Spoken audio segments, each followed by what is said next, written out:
আসসালামু আলাইকুম ওরহমতুল্লাহ। ভাই ও বোনেরা, আশা করি আল্লাহর অশেষ রহমতে আপনারা সবাই ভালো আছেন।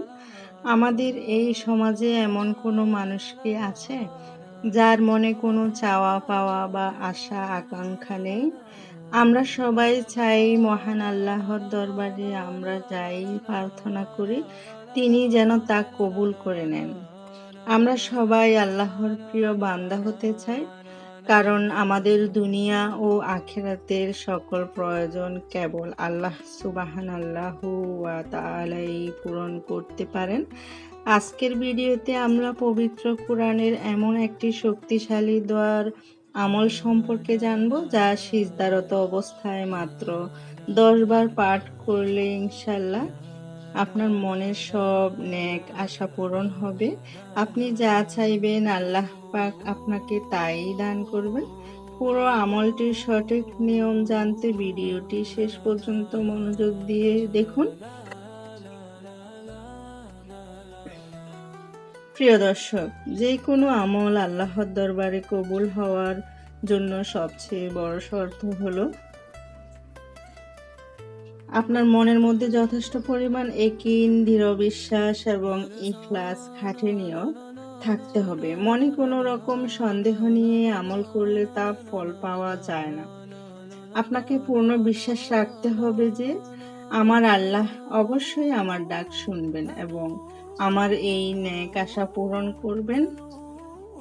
আপনি যদি সঠিক নিয়ম মেনে এবং পূর্ণ বিশ্বাস বুকে নিয়ে এই আমলটি করতে পারেন, তবে আল্লাহ রহমতে আপনি 100% সফলতা পাবেন ইনশাআল্লাহ।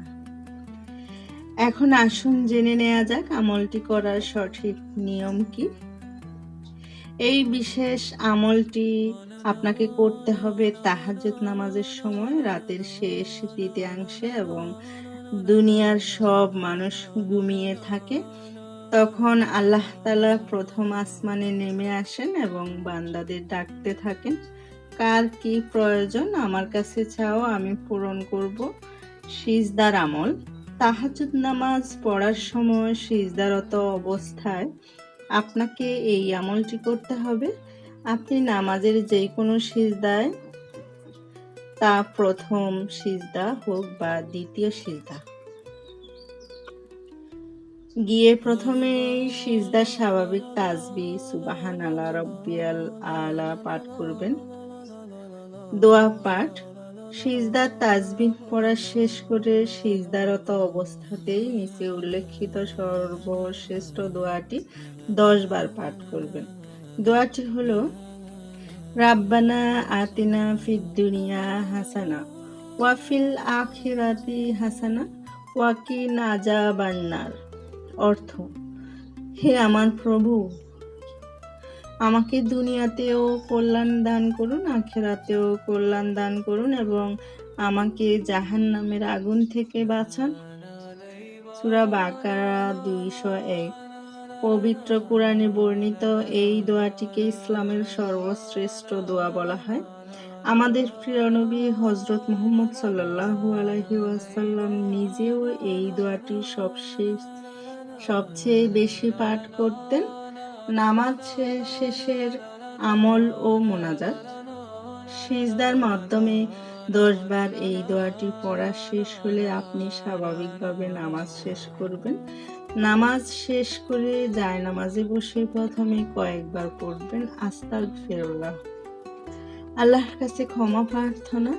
এরপর রাসূল সাল্লাল্লাহু আলাইহি ওয়াসাল্লামের প্রতি শ্রদ্ধা জানিয়ে কয়েকবার দরুদ শরীফ পাঠ করবেন। ক্ষমা ও দরুদ পাঠ শেষে আপনি অত্যন্ত আকুল হয়ে 2 হাত তুলে আল্লাহর দরবারে আপনার মনের নেক আশাগুলোর কথা ব্যক্ত করবেন। ইনশাআল্লাহ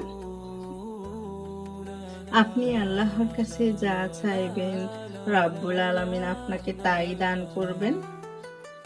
প্রিয় দর্শক, আজ রাতে এই আমলটি করার নিয়ত করুন। আপনার মনের যত বড় হাজত বা আশা থাকুক না কেন, আল্লাহর কাছে তো খুবই ছোট।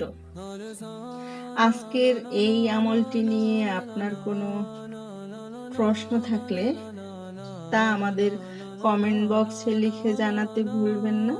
ভিডিওটি ভালো লাগলে একটি লাইক দিন এবং শেয়ার করে আপনার অন্য মুসলিম ভাই বোনদেরও এই পরীক্ষিত আমলটি জানার সুযোগ করে দিন। মহান আল্লাহ আমাদের সবার মনের নেক আশাগুলো কবুল করুন। আমিন। আল্লাহ হাফেজ। আসসালামু আলাইকুম ওয়া রাহমাতুল্লাহ।